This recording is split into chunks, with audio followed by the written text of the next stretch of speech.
Lucas capítulo 24, versículo 13 em diante, que fala sobre nossa visão estar aberta. Se nós queremos ser profetas, discípulos do Senhor Jesus, que vai fazer diferença nessa geografia e na onde nós estamos, nós precisamos ter os nossos olhos abertos.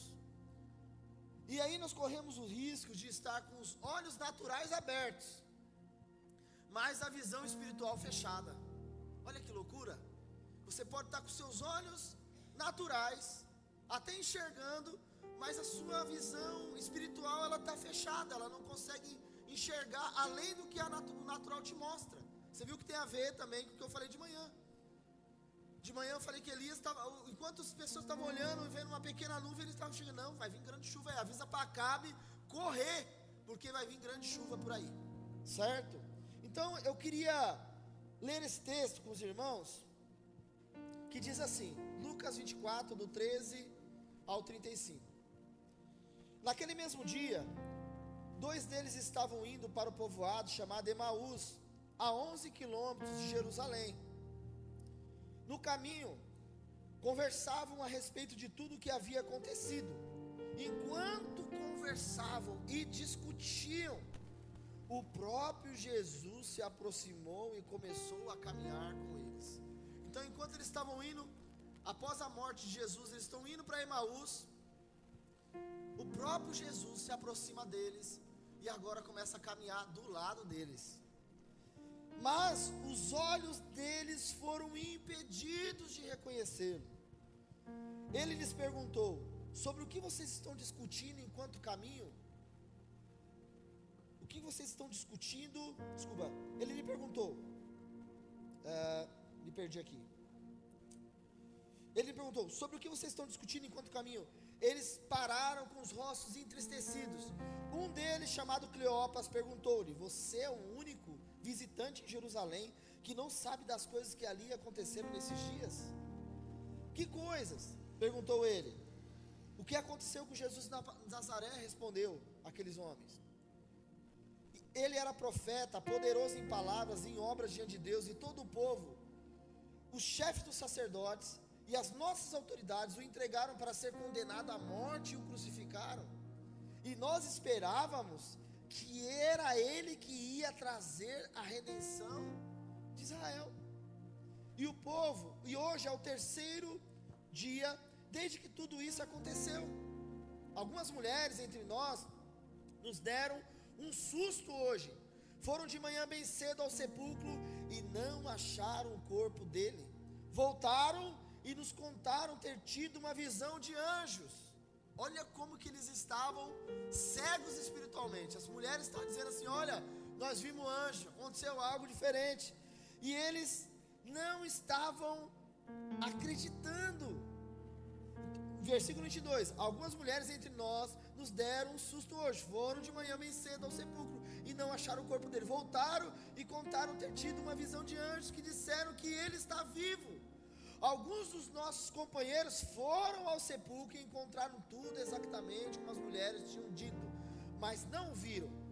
E ele lhes disse, como vocês custam a entender e como demoram a crer em tudo que os profetas falaram? Não devia o Cristo sofrer todas essas coisas para entrarem na sua glória? E começando por Moisés e todos os profetas, explicou-lhes o que constava a respeito dele em todas as escrituras. Jesus começou a explicar para ele, desde Moisés, pegar todos os livros, todos os profetas, e esclarecer, olha, isso aqui que tinha que acontecer com o Messias. Ao se aproximarem do povoado para o qual estavam indo, Jesus fez com quem ia mais adiante. Mas eles insistiram muito com ele, dizendo, fique conosco, pois a noite já vem, e o dia já está quase findando. Então ele entrou para ficar com eles. Quando estava à mesa com eles, então ele tomou o pão, deu graças, o partiu e deu a eles. E só nesse momento, irmãos, versículo 31, então os olhos deles foram abertos e reconheceram, e ele desapareceu da vista deles. Qual foi o momento que eles tiveram a sua visão espiritual aberta? No momento que eles estavam sentados à mesa, em que Jesus deu graças e que Jesus partiu o pão. Versículo 32, perguntaram um ao outro: não estava queimando nosso coração enquanto ele nos falava no caminho e nos expunha as escrituras? Um olhou para o outro e falou assim: vem cá, nosso coração estava queimando enquanto ele estava falando aqui de lá. Você já conversou com alguém assim? Que a pessoa fala da palavra e o seu coração queima? Ou gera um tipo de um incômodo? Já aconteceu isso com você? Comigo já aconteceu. Domingo passado foi interessante. Eu estava conversando com o David lá em cima, antes dele vir pregar, da Revival. E ele estava lá em cima e nós começamos a conversar. E aí ele começou a falar um pouco da palavra que ele ia ministrar. E eu estava falando para ele que eu estava buscando algo em Deus. Eu não queria uma estratégia humana. A estratégia humana para encher isso aqui, para ter gente isso aqui, não é o que Deus quer para nós. O que Deus espera de nós? O que Deus quer que a gente faça? No prédio que nós estávamos lá, nós caminhamos 7 anos, nós fazemos 7 dias de jejum no início do ano, ou 12, dependia de quando batia o sábado. E nós colocávamos uma arca no ombro e nós rodamos esse bairro aqui durante 7 anos. Nós fizemos isso nos primeiros 7 dias do ano. Primeiro 7º dia do ano, nós pegávamos a arca, colocávamos no ombro e nós andávamos e profetizávamos em cada esquina. Os irmãos lembram de que nós fazíamos isso, não é verdade? E aí quando a gente veio para cá, uma pessoa falou assim para mim: e aí pastor, nós vamos fazer a volta aqui com a arca também? Eu falei: eu não sei, porque eu estou esperando uma direção de Deus. O que Ele quer que eu faça? O que eu tenho buscado nesse dia de Deus é: Senhor, o que o Senhor quer que a gente faça? Engraçado é que nós fizemos 7 anos de volta, e quando a gente terminou os 7 anos, nós saímos de lá, mudamos do prédio. Então nós devemos buscar em Deus. Eu estava conversando isso com David. David, eu estou buscando em Deus.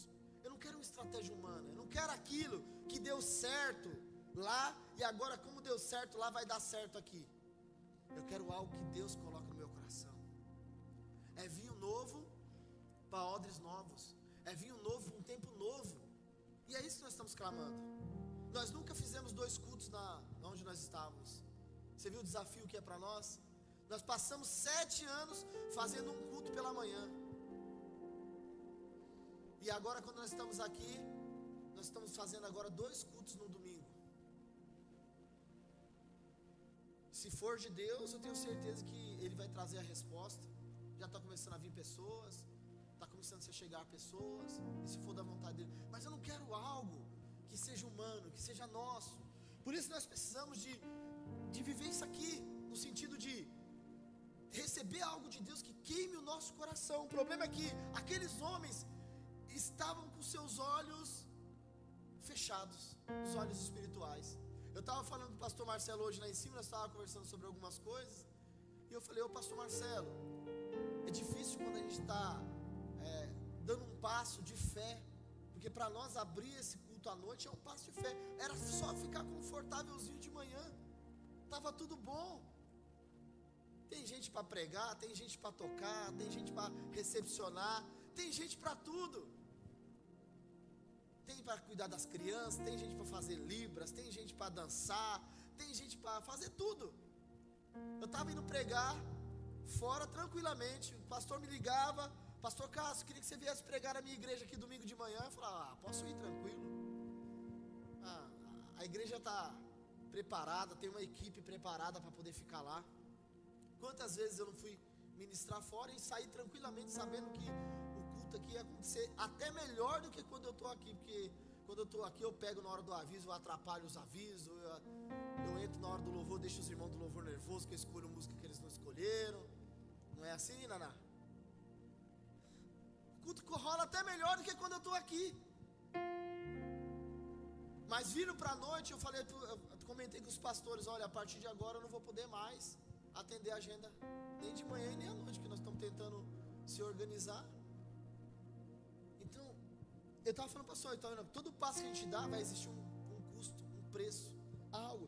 Aqueles homens estavam sendo ministrados por Jesus, mas eles não estavam entendendo, porque os seus olhos estavam fechados. Versículo 33, levantaram-se e voltaram imediatamente para Jerusalém. Quando eles percebem aquilo, e ali encontraram os 11 e os que estavam com eles reunidos, e diziam é verdade, o Senhor ressuscitou e apareceu a Simão. Então os dois contaram o que tinha acontecido no caminho e como Jesus fora reconhecido por eles quando partia o pão. Fala assim, no momento da comunhão. Fala assim, é no momento da comunhão que os nossos olhos se abrem. Amém? Esse texto aqui mostra algumas coisas interessantes, me chamou a atenção. Essa ministração eu fiz um tempo desse atrás aqui na igreja, e quando eu estava lendo ela me chamou a atenção. Por quê? Primeiro, me chamou a atenção que eles estavam próximos de Jesus, mas não conseguiam perceber a presença dele. Olha que situação. Você pode estar do lado de Jesus, Jesus está passando do teu lado. Eu me lembro de um testemunho do pastor, um pastor da presbiteriana, pastor Jeremias, eu não vou lembrar o sobrenome dele, mas ele é muito conhecido, pastor Jeremias. E ele conta que ele foi num culto, já contei essa história aqui para os irmãos, já acho que já passei um vídeo dele aqui, em que ele conta que ele foi num culto, e aí ele de uma igreja presbiteriana tradicional, e aí ele foi visitar uma igreja pentecostal. E aí ele já foi cheio de preconceitos. Estou indo naquela igreja, eu já sei como que é, vai ser bagunçado, vai ser gritaria, vai me incomodar. E aí falou que foi ele e mais 3 irmãos, e decidiram visitar aquele culto.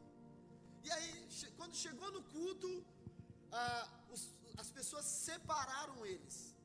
Colocou um na frente, estava lotada a igreja, estava cheio, então colocou um na frente, outro lá atrás, separou todo mundo. E aí veio o momento da abertura do culto. O irmão simplesinho foi ler a Bíblia lá, estava lendo de maneira bem simples a Bíblia. Daqui a pouco chegou no momento da oferta. E aí o irmão começou a pregar e falar assim: você é ladrão, você não entrega o de ser ladrão. E aí o Jeremias revoltado, aí, tá vendo? Eu vim pra cá, o pessoal ficar me chamando de ladrão. E aí aconteceu tudo aquilo. Depois o outro irmão foi pregar a palavra, e o irmão falava assim: que Deus, o Senhor é meu pastor e nada me faltará. E aí ele ficou repetindo isso aí durante quase toda a pregação: o Senhor é meu pastor e nada me... Olha pro seu irmão do lado e fala: o Senhor é meu pastor e nada me faltará. E aí eles ficavam falando aquilo, e o irmão falava assim: aí, tá vendo? Não sabe nem pregar, fica só repetindo que o Senhor é meu pastor e nada me faltará. E aí o outro foi lá fazer um momento lá no culto, falou assim: olha pro teu irmão aí e diz que ele é lindo. Aí um olhava pro outro e falava assim: você é lindo, você é lindo. E aí o pastor Jeremias conta que ele ficou revoltado com aquilo. Tá vendo aí, ó? Viemos pra cá, o irmão não sabe pregar, o outro me chamou de ladrão, o outro fica com essa bobagem de ficar chamando um outro de lindo. E aí quando terminou o culto, ele se encontrou com os outros 3 irmãos, e ele foi com a língua afiada para poder falar mal, para poder criticar ele. Fala: tá vendo? Aí ele falou assim: você viu, Jeremias, o que aconteceu? Ele falou: eu vi. Você viu como que foi lá o rapaz que estava falando? Ele falou: então, rapaz, como Deus falou comigo. Aí o Jeremias falou que levou um susto. Como assim? Rapaz, eu vim pra cá, eu estava me sentindo tão triste, mas cada irmão que olhava para mim falava assim: você é lindo. Eu sentia como que o Espírito Santo falasse comigo. Aí o outro falou: e eu? Que já faz um tempão que não sei o que é ser fiel, que não sei o que é entregar dízimo, que não sei o que é dar uma oferta na igreja, mas hoje eu entreguei tudo, Jeremias, que eu tinha, porque toda vez que ele falava assim: você é um ladrão, eu entendia que era comigo. Eu falei: é verdade, eu sou um ladrão mesmo, eu estou roubando a Deus. Deus me dá tanto e eu não estou conseguindo retribuir isso. E o outro falou assim: eu, que cheguei aqui desesperado, mas aqui eu escutei que o Senhor é meu pastor e nada me faltará. Que o Senhor é meu pastor e nada me faltará. E aí o Jeremias conta no testemunho dele, desse pastor, que ele falou assim: irmãos, o Espírito Santo visitou a igreja, Deus tocou em um, tocou em outro, e eu estava lá no meio e eu não fui tocado. Aqueles homens estavam caminhando, Jesus estava do lado deles, e eles não perceberam que era Jesus. Já aconteceu isso com você? De você ir num culto e depois o irmão vai contar na célula o testemunho. Você fala: rapaz, você viu que palavra tremenda que o irmão pregou lá? Deus falou tanto comigo naquilo de lá. E aí você está olhando assim e fala: meu Deus, que culto era esse? Eu estava no mesmo culto que ele. Deus falou com ele, não falou comigo. Mas a questão não está com Deus, às vezes está com o nosso coração, em como como nós estamos reagindo diante da palavra, ou diante das pessoas que Deus coloca para ministrar a nossa vida. Então a primeira coisa que nós chama a atenção é que eles estavam do lado de Jesus, mas eles não percebiam a presença de Jesus. A segunda coisa é que após o próprio Jesus ter exposto as escrituras para ele e ter queimado o coração, eles ainda assim não percebiam que eram Jesus. Eles sabiam que tinha algo, mas eles não conseguiam ter a percepção de que Jesus estava ali, que Deus estava falando com ele. Nós precisamos voltar a ter temor pela palavra, irmãos. Nós precisamos voltar a ter temor pela presença do Espírito Santo. Eu estou trabalhando esses dias e um funcionário lá, um amigo, um rapaz que trabalha comigo, foi comentar foram perguntar para mim assim: você viu tal comediante? Um comediante que fica fazendo piada sobre igreja e coisa. Eu falei assim: eu não escuto, eu não gasto tempo com esse cara. Ele falou: mas por quê? Eu falei assim: porque para mim ele desrespeita a igreja, desrespeita o Espírito Santo, desrespeita a presença de Deus, e eu não vou dar trela para isso. Está na hora de nós tomarmos posicionamentos. Às vezes nós estamos escutando uma piada sobre o Espírito Santo e nós estamos dando risada. Sobre a palavra de Deus e nós estamos dando risada. Sobre a igreja e nós estamos dando risada, achando que aquilo dali é normal. Por quê? Porque nos falta o temor. Parece que nós estamos no culto e não estamos percebendo mais a presença do Espírito Santo. Então nós precisamos entender isso. Como discípulos, nós podemos estar com Jesus do nosso lado e não entender, ter as promessas dele, mas no decorrer da caminhada, nós nos perdemos como aquele discípulo de Emaús estava se perdendo. Se perderam no meio da caminhada. No meio da caminhada eles não percebiam que Jesus estava ali. Eles não percebiam que a palavra estava falando com eles, nem a direção que eles estavam recebendo. Enquanto Jerusalém significava o lugar de adoração, porque esse é o significado de Jerusalém, Emaús era conhecida por suas águas termais, águas de descanso. Quantas vezes os irmãos não estão assim? Eu falo, os irmãos, eu não estou aqui jogando para os irmãos, estou falando quantas vezes nós estamos assim, em vez de irmos buscarmos mais a presença, mais adoração, mais estarmos na presença de Deus, nós estamos querendo, na verdade, águas termais, descanso para nossas almas, descanso. Nós não queremos mais nos envolver da maneira que nos envolvíamos, não queremos mais estar buscando da maneira que nós buscávamos. Nós precisamos entender. Existe uma questão, irmãos, que é muito importante. Se nós não entendermos, nós vamos acabar nos afastando do propósito. Se nós não entendermos, Jesus pode estar do nosso lado e nós podemos estar nos afastando do propósito. Por isso que esse tema aqui foi colocado como olhos abertos e visão fechada. Nós podemos estar enxergando tudo, mas enxergando só da maneira natural.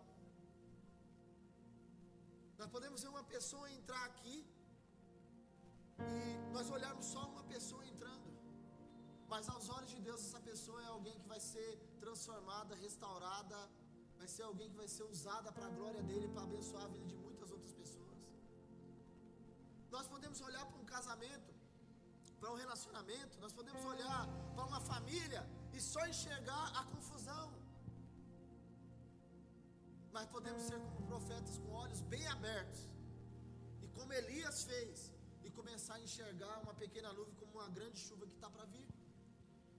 É interessante isso, porque os discípulos eles estavam daquela forma, e nós também corremos esse risco de parar de enxergar a obra de Deus e o mover de Deus, mesmo estando no meio. Corremos o risco de deixarmos de enxergarmos a bondade de Deus, de enxergarmos a graça de Deus, o amor de Deus, mesmo com Ele se manifestando o tempo todo. Nosso coração pode se endurecer, nossa visão espiritual pode se fechar, e aí nós passamos a só ver as coisas naturais, só as coisas naturais. Deixamos assim então de ser gratos. Nós podemos correr esse risco. Quando nossa visão espiritual se fecha, nós deixamos de ser gratos pela obra que Deus está fazendo na nossa vida. Irmãos, quando eu começo a olhar e ver o que Deus fez na minha vida, quando eu começo a olhar tantas pessoas, tantos pastores que abandonaram o ministério, da pandemia para cá, você sabe quantas igrejas fecharam? Quantos pastores largaram o ministério? Quantos discípulos fecharam células? Muitos. E não estou nos colocando como melhor que eles. Eu estou dando um alerta para nós não irmos por esse caminho, para nós não buscarmos as águas termais de Emaús. Pelo contrário, permanecermos firmes em Jerusalém, aguardando a volta de Jesus, porque agora era isso que eles estavam aguardando. Quando nós temos a nossa visão comprometida, nós podemos ir perdendo podemos ir nos perdendo e começamos a sair então do propósito. Quando nossos olhos estão comprometidos, nós deixamos de enxergar o agir de Deus. O pastor Marcelo ministrou um tempo desse aqui atrás sobre Asaf. E qual foi o problema de Asaf?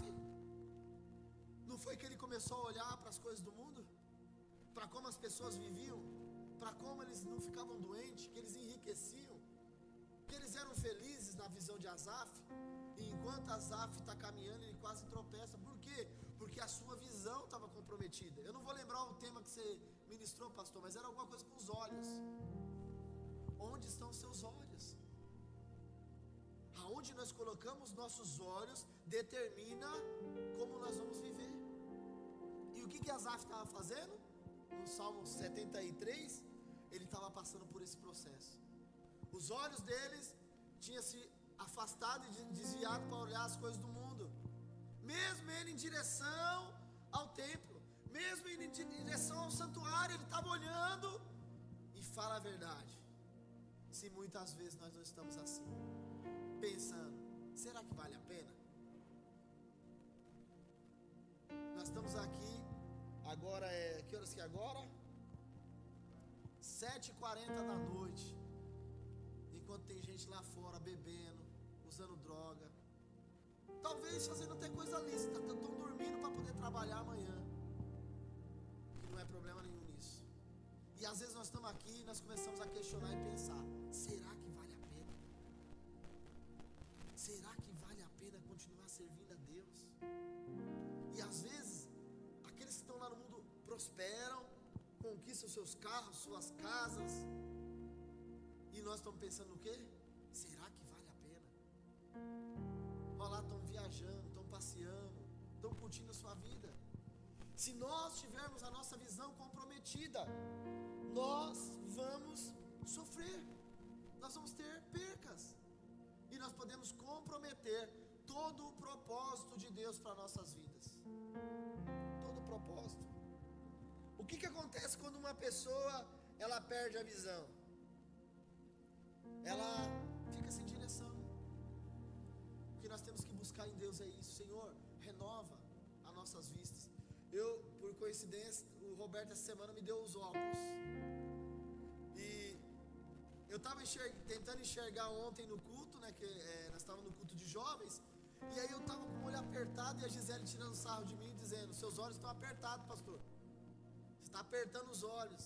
Eu falei, eu estou tentando enxergar o que está lá na frente. E aí o Gabriel falava comigo, eu não sabia, eu escutava uma voz, mas não sabia de onde estava vindo. Porque eu estava tentando olhar, e às vezes eu só olhava na direção, porque eu sabia que ele estava naquela direção.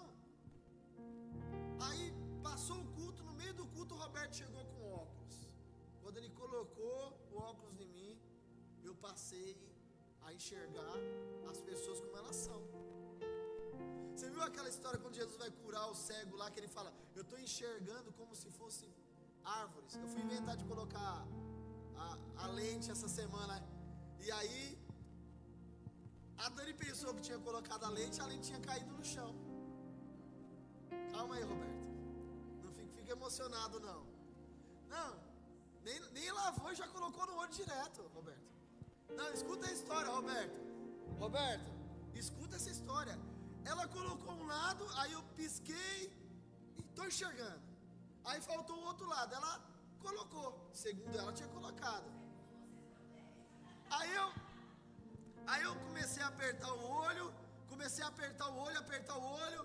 e eu falei assim, mas tá estranho. estou enxergando os números lá na frente. Eu faço assim, eu não estou enxergando. Aí eu falei, você tem certeza que você colocou? Tenho. Tá aí dentro. Falei, será que está invertida? Colocamos invertida a lente. E o psicológico é tão brabo que meu olho estava ardendo. Eu falei, tem alguma coisa aqui. Mas é que tinha passado meia hora tentando cutucar o olho para colocar a lente lá dentro. E aí eu fiquei naquilo. Aí eu falei, Dani, a lente, eu acho que aí tentamos tirar a lente. E cadê a lente que não sai? Porque não estava lá. Vamos procurar a lente. Chegamos lá no quarto, ela estava guardadinha no chão. Guardadinha. Encontramos ela no chão. E ela faz o quê? Liga pro Roberto. Eu falei, não liga não, só joga água e vamos.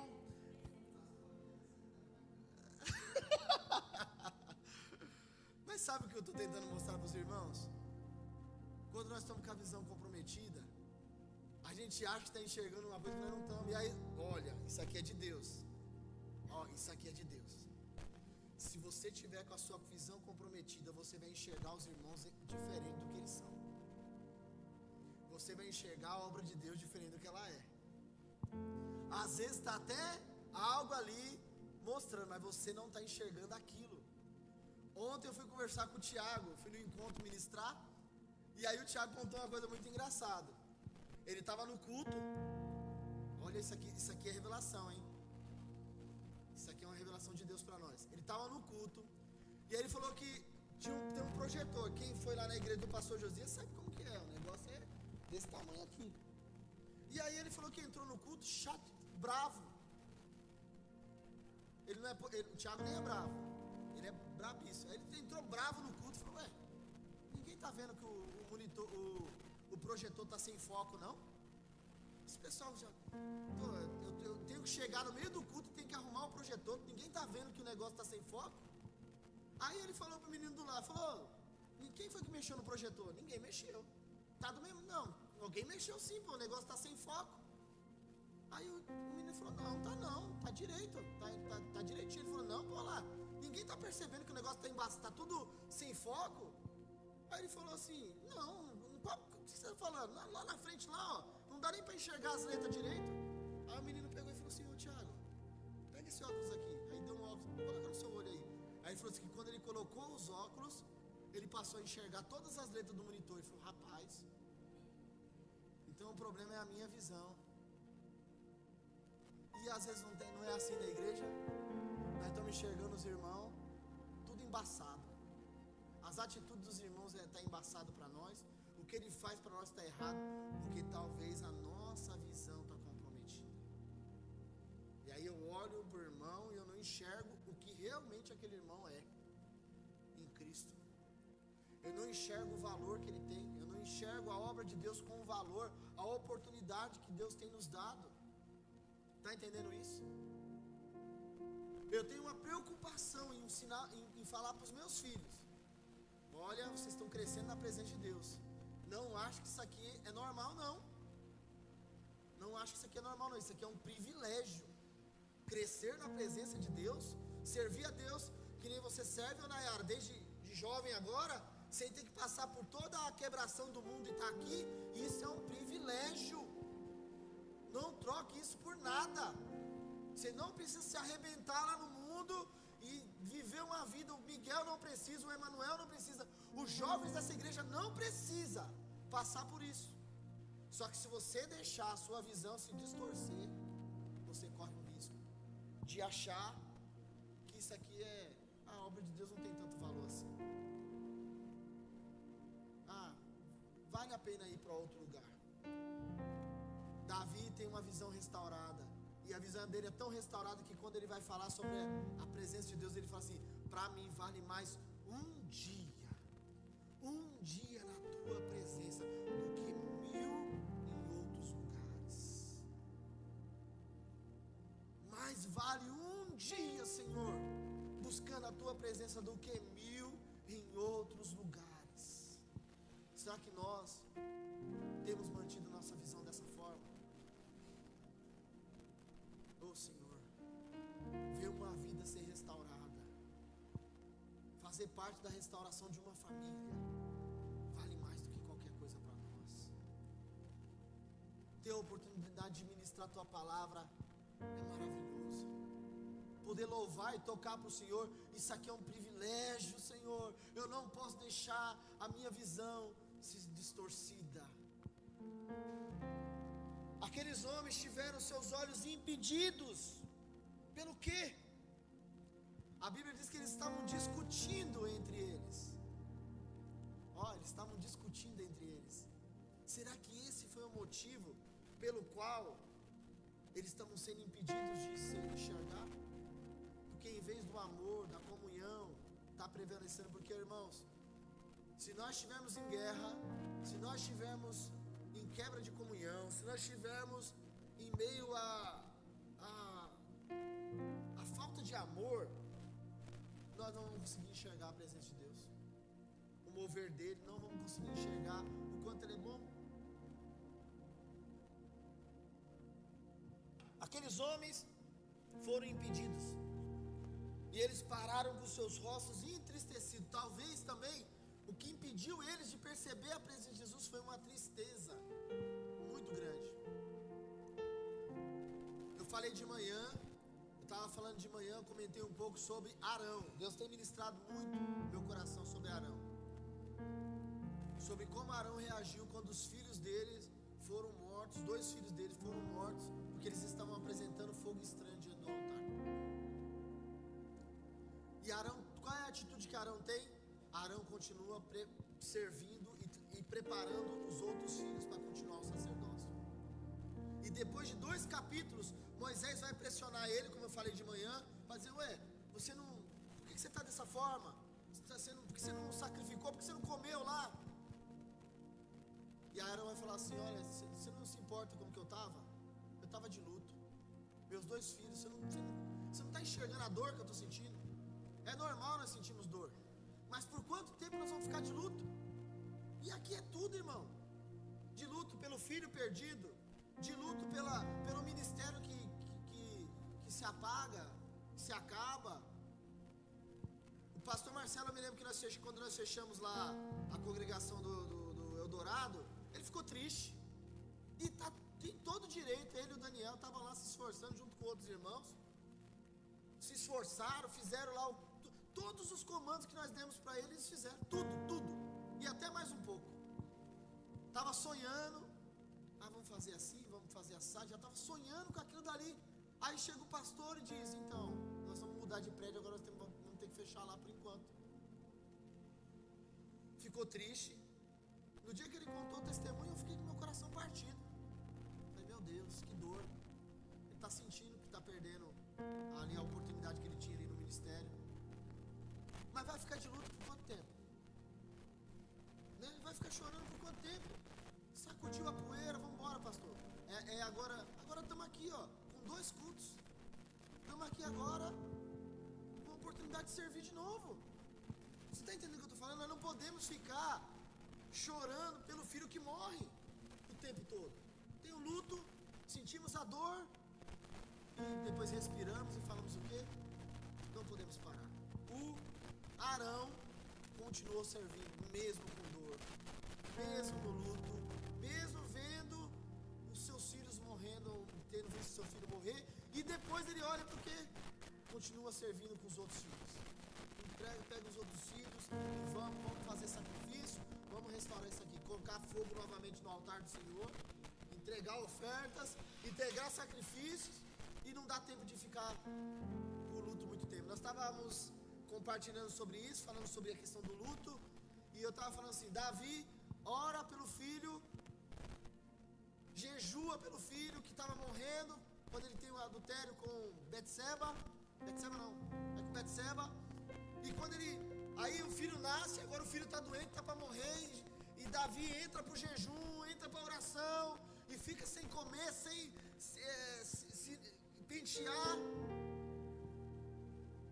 vários dias ali em jejum, e aí o filho vem à morte. Quando dão a notícia para Davi, na hora de dar a notícia, os soldados estavam com medo de falar para ele, porque falaram assim: quando nós chegarmos lá e falarmos a notícia de que o filho morreu, ele vai nos matar. Quem que vai ter coragem de dar a notícia? Quem que vai lá falar? Aí um soldado decide lá, seu filho morreu. A Bíblia diz que Davi se levanta e vai comer. E aí ninguém entende o que está acontecendo. Todo mundo olha para Davi e fala: ué, será que ele estava fingindo? Será que ele estava se fazendo, que estava sentindo dor pelo filho? E aí Davi, a explicação de Davi é o seguinte: enquanto eu podia jejuar e orar por ele, para ele viver, eu orei e fiz. E agora? E agora ele morreu. E agora nós vamos viver a nossa vida. É mais ou menos isso que ele falou. Não dá para ficar lamentando pela morte do filho. Não dá para ficar, porque senão nós podemos entrar em um estado de tristeza, como aqueles discípulos entraram, e paramos de perceber a presença de Jesus no nosso meio. Paramos. A ira, a tristeza, ela gera isso em nosso coração. Ela nos faz ficar cegos. Quem é que já ouviu falar, ou já ouviu a expressão: eu fiquei cego na hora da raiva, eu fiquei cego no momento da ira? Porque a ira e a tristeza faz isso com a gente. A mágoa faz isso com a gente. Quando você está magoado, você deixa de enxergar da maneira correta. Eu estava contando a história da lente, aí foi engraçado que quando colocaram, Roberto, a lente, aí o negócio estava meio embaçado. Eu falei: eu estou vendo os homens como árvores. Fiquei brincando, né? Porque eu estava sem, um lado estava com lente, outro lado estava sem lente, estava uma confusão. Então eu estou enxergando os homens como árvores. E tem vezes que nós estamos assim na obra de Deus. Nós estamos enxergando a obra de Deus e os irmãos e aquilo que Deus tem feito na nossa vida como árvores. Não estamos enxergando claramente. Então nós precisamos de novo voltar a buscar a presença, voltar a se lavar, voltar a buscar a água do Espírito, voltar para o tanque novamente e lavar os olhos. Pastor, o senhor falou tudo isso. Como que nós podemos então recuperar a visão? Porque talvez você está assim hoje. Eu tenho buscado isso em Deus. Eu tenho buscado isso em Deus. Eu quero voltar a olhar da maneira que eu olhava no início. Então, primeiro, insistindo pela presença. Eu estava mostrando o pastor Marcelo aqui antes do culto. Falei: pastor, acho que eu vou ministrar essa palavra aqui, ó. Porque nós precisamos insistir pela presença, voltar a buscar a presença de Deus. Isso é fundamental. Irmãos, falando sério, qual foi a última vez que você acordou de madrugada? Você falou assim: olha, eu vou acordar de madrugada para buscar Deus. Qual foi a última vez que nós fizemos isso? Sem ser uma convocação do pastor, sem ser uma convocação de 21 dias de jejum, de 40 dias de jejum.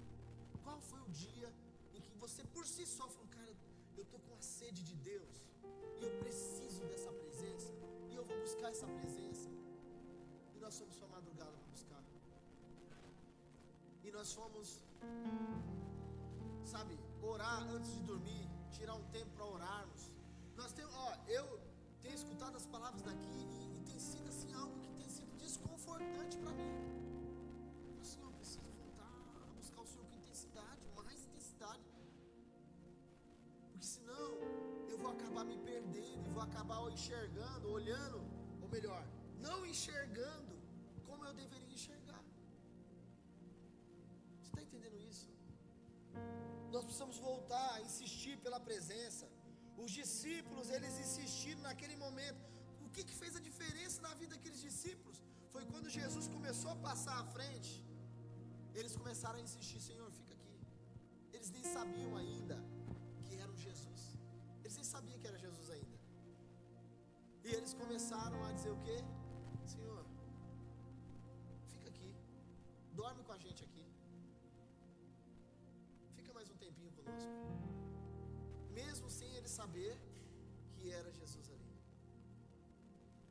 Será que nós estamos com essa disposição de buscar o Senhor, sabendo que se nós insistirmos, nós seremos recompensados? E aqui não é financeiramente. Nós estamos falando de algo além do financeiro, de prosperidade material. Nós estamos falando de experimentar das grandezas que o Senhor tem. Ezequiel, se eu não estou enganado, capítulo 33, verso 3, ele vai falar assim: clama a mim, responderei anunciar-te-ei coisas grandes e firmes que não sabes. Deus tem muita coisa para se revelar, para revelar a nós. Então, primeiro é isso. Se nós queremos recuperar a visão, nós precisamos insistir pela presença, insistir por buscar a presença. E segundo, se nós desejamos recuperar a visão, presta atenção aqui, ó, nós precisamos praticar as primeiras obras novamente. Em Apocalipse, quando a gente fala da perca do primeiro amor, é orientado aquelas pessoas ali, a igreja de Éfeso, a praticar novamente as primeiras obras, a voltar ao primeiro amor. Quando Jesus ele parte o pão na mesa, em frente aos discípulos, naquele momento ali, foi algo que ele fez lá no início com eles, e aquilo abriu os olhos deles. Nós precisamos voltar às coisas simples, pastor Marcelo. Nós precisamos voltar às coisas simples. Voltar a não estar preocupado com o relógio, a não estar preocupado com o horário, a não estar preocupado com o dia. Sabia? Nós estamos muito técnicos, nós estamos muito preocupados com a coisa técnica. E não estou falando que nós não tem horário para começar e terminar culto, não é isso. Eu estava vendo um pastor contando um testemunho, não sei se alguém me enviou o vídeo, mas o pastor estava dizendo o seguinte: faz 20 anos que o culto não começa atrasado na minha igreja. Ele falou assim: nós temos que ter temor pela presença de Deus, e nós temos que ter organização. Então eu não sou contra isso, e está totalmente certo. Mas nós precisamos voltar à simplicidade do Evangelho. Não é luz, não é parede preta, não é nada disso. Nós precisamos voltar à simplicidade do Evangelho, ao partir do pão. Entenda que eu não estou falando que nós devemos fazer as coisas bagunçadas, que não tem que usar um microfone de lapela, não é isso. Eu estou falando sobre nós sermos simples. Deixa eu fazer uma pergunta para você. Quando você vem para o culto, coisa simples, você cumprimenta as crianças? As crianças, você pergunta para elas se está tudo bem? Você olha para elas no rosto delas e fala assim: olha, vocês é importante. Um dia desse eu cheguei para uma menina aqui, menininha pequenininha, abracei ela e falei assim: eu te amo. E a menina não sabia como reagir, não sabia. É interessante, o Luca, o sobrinho da Dani, ele está indo lá direto no final de semana ficar na minha casa. E aí ele veio, ele está aprendendo instrumento, ele está fazendo aula. E aí eu achei engraçado que agora ele está aprendendo teclado. E aí um dia ele chegou lá na minha casa, ele veio me abraçar: e aí tio, tudo bem? Eu falei: e aí tio, tudo bem? Tudo bem. Eu falei: senhor Lucas, eu quero falar uma coisa para você. Ele falou: o quê? Eu falei: eu te amo, Lucas. E aí ele ficou sem saber o que responder. Ele falou: tá bom, tá bom. Eu falei assim, ô Lucas, fala a verdade, é constrangedor quando alguém fala assim pra nós. Ele falou: é. Eu falei assim: mas é isso, mas eu te amo, viu? Isso é muito importante. Às vezes nós esquecemos de falar isso pro nosso irmão, para uma criança. Nós abraçamos, nós olhamos para uma criança aqui e achamos que ela está aqui só por estar. Nós precisamos voltar à simplicidade do Evangelho, de amarmos essas vidas, sabe? Sem retorno financeiro, porque não tem. Aí você está entendendo? Que olhar para uma criança e dizer eu te amo, você não está preocupado com o dinheiro que ela vai te dar, o retorno que ela vai dar financeiro, porque não tem. É simplesmente um compromisso com o amor, com o Evangelho. E eu estou falando isso com a irmã, com a criança, mas isso serve para tudo. Nós precisamos voltar a mergulhar em Deus e a vivermos no Espírito. E aí isso vai envolver a comunhão entre os irmãos, vai envolver leitura da palavra, oração, a comunhão, o jejum. Vai envolver isso. Qual foi a última vez que você fez um jejum sem ter um comando do altar? Quando tem, às vezes você faz. Agora, enquanto não tem, foi engraçado essa semana. É que o Daniel não está aqui, mas o menino da Caris, o Marcos, me colocou responsável pelo jejum. dos jovens. E eu nem sabia. Ele chegou, pastor, eu queria que você ficasse responsável pelo jejum. Eu falei, mas que jejum? Ele falou assim, não, que vai ter o culto de jovens, eu queria que o senhor direcionasse. Eu mandei lá no grupo. E aí eu falei assim, Deus, é uma oportunidade que eu tenho de mostrar humildade, porque todas as vezes eu que sou aquele que dou comando e falo para jejuarem, mas agora é o momento de eu escutar uma direção e falar, vamos jejuar. Eu jejuei a semana toda, mandei lá no grupo de jovens, avisei, é jejum na semana aí para os jovens, para que Deus pudesse operar no meio do culto dos jovens. Nós precisamos voltar. Essa é a única forma de nós mantermos os nossos olhos abertos ou abrirmos os nossos olhos. Voltar às coisas simples, pastor. Voltar às coisas simples. Nós ficamos sem comer por causa do monjaro, mas na hora que fala que vai ter um jejum, meu Deus, eu vou morrer. Mas como que é isso aí? Você entendeu como que é? Não é fácil. Eu quero terminar dizendo o seguinte: a tristeza, ela pode nos cegar. Mesmo nós estando com os olhos abertos, nós podemos perder a visão, se nós não percebermos a condição que nós nos encontramos. A tristeza, ela pode ser causada por uma luta, ela pode ser causada por uma frustração, por uma perca, ela pode ser causada por uma quebra de confiança. Nós precisamos então decidir não deixar com que a tristeza nos cegue, não permitir com que a tristeza, a mágoa, a frustração nos impeça de enxergar a bondade de Deus. Segunda-feira eu recebi 2 mensagens de 2 irmãos aqui da igreja. Segunda-feira, 2 irmãos me mandou pela segunda, pastor, como o senhor está? Eu falei, eu estou bem. Ele falou, não, pastor, eu estou perguntando como que o senhor está. Eu quero saber como que o senhor está. E aí eu tive a oportunidade de conversar um pouco com os dois. Eu falei, olha, obrigado por você perguntou. Estou bem. Vamos passar pelas lutas, vamos passar pelas dificuldades e vamos avançar.